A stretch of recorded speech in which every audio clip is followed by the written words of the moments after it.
আজ আমরা আলোচনা করব দ্বিতীয় শ্রেণীর বাংলা থেকে তৃতীয় পর্যায়ক্রমিক মূল্যায়নের 1 নম্বর স্কুলের প্রশ্ন উত্তর নিয়ে। তোমাদের তৃতীয় পর্যায়ক্রমিক মূল্যায়নের পূর্ণমান থাকবে 30 নম্বর এবং সময় দেওয়া থাকবে 1 ঘন্টা। প্রথম প্রশ্ন আছে, দেখো নিচের ঘটনাগুলি যথাযথ ক্রমে সাজাও। তো এখানে যে ঘটনাগুলি দেওয়া আছে তাদের মধ্যে 1 নম্বর ঘটনা হবে বাবার সঙ্গে হেঁটে কলকাতায় আসছে ছেলেটি। 2 নম্বর ঘটনা হবে রাস্তার ধারে মাইল ফলক দেখিয়ে বাবা চেনালেন ইংরাজি সংখ্যা। 3 নম্বর ঘটনা হবে তার সন্দেহ হয়েছিল ছেলে হয়তো আন্দাজে সংখ্যা চেনাচ্ছে। 4 নম্বর ঘটনা হবে পরীক্ষা করার জন্য একটি মাইল ফলক পেরিয়ে যাবার সময় ছেলের নজর অন্যদিকে ঘুরিয়ে রাখলেন তিনি। 5 নম্বর ঘটনা হবে পরের মাইল ফলক ছেলেকে দেখাতে সে বলল এখানে ভুল লেখা আছে। 6 নম্বর ঘটনা হবে বাবা বুঝলেন যে ছেলের মেধার কোনো তুলনা হয় না। 2 নম্বর প্রশ্নে বলেছে, দেখো বাম দিকের সঙ্গে ডান দিক মেলাও। তো ঘোড়ার ডাক হবে হেসরা, ঠিক আছে। এরপর আছে পায়রার ডাক হচ্ছে বকম বকম। এরপর আছে ময়ূরের ডাক হচ্ছে কেকা।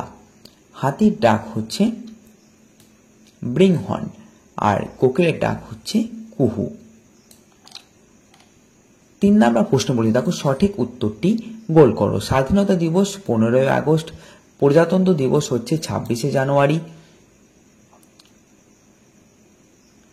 পরিবেশ দিবস হচ্ছে 5ই জুন, শিক্ষক দিবস 5ই সেপ্টেম্বর, শিশু দিবস হচ্ছে 14ই নভেম্বর। 4 নম্বর আছে এলোমেলো শব্দ সাজিয়ে অর্থপূর্ণ বাক্য লেখো। দেখো কয়ের উত্তর হবে আত্মীয় স্বজন যাত্রীদের অপেক্ষা করে আছে। ক্ষয়ের উত্তর হবে নরেন বেত খেয়ে চুপটি করে বেঞ্চে বসে রইল। গয়ের উত্তর হবে অট্টালিকার ঘুলঘুলিতে চড়ুইয়ের বাসা। 5 নম্বর প্রশ্ন আছে বিপরীত শব্দ লেখো। উপযুক্ত থেকে হবে অনুপযুক্ত, সত্য থেকে হবে মিথ্যা। এরপর আছে শব্দার্থ লেখো। দিকপাল থেকে হবে বিখ্যাত, শ্বাস থেকে হবে সন্ধ্যাবেলা, আস্তানা থেকে হবে বাসস্থান। 7 নম্বর প্রশ্ন আছে ছাতা শব্দটি বাক্যের প্রথমে, মাঝে ও শেষে ব্যবহার করো। দেখো তো প্রথমে ছাতা শব্দটি বাক্যের প্রথমে ব্যবহার করা হবে। ছাতা হলো বর্ষাকালের ভরসা। এরপর আমরা মধ্যখানে রাখবো আমার কালো রঙের ছাতা আছে। এরপর রামবাবুর হাতে আছে একটি বড় ছাতা। 8 নম্বর প্রশ্ন আছে, দেখো শব্দজুড়ি থেকে শব্দ নিয়ে শূন্যস্থান পূরণ করো।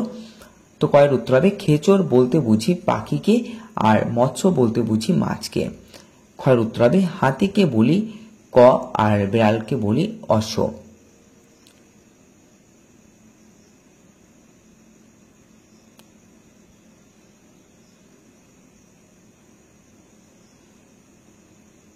এখানে কড়ি হয়ে যাবে, ঠিক আছে, হাতিকে বলি কড়ি।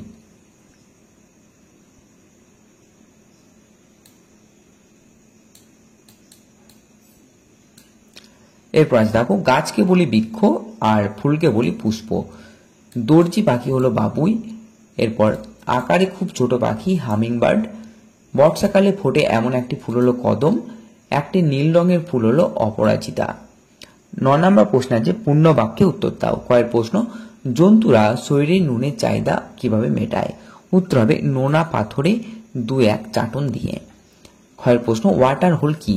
উত্তর হবে গল্পে উল্লেখিত জলাশয়টির মধ্যে একটি গভীর গর্ত ছিল, একে ইংরেজিতে ওয়াটার হোল বলা হয়। 10 নম্বর আছে শূন্যস্থান পূরণ করো। কয়ের প্রশ্ন দেখো মেঘের মুলুক লিখেছেন উপেন্দ্র কিশোর রায়চৌধুরী। ক্ষয়ের প্রশ্ন আকাশের কোণে পঞ্চমী চাঁদ ওঠে। গয়ের প্রশ্ন নিস্তারিণীর বরের নাম বটকৃষ্ণ। ঘয়ের প্রশ্ন বেহারাদের সর্দার হলো বুদ্ধ।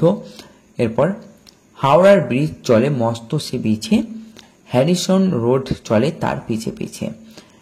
6 প্রশ্ন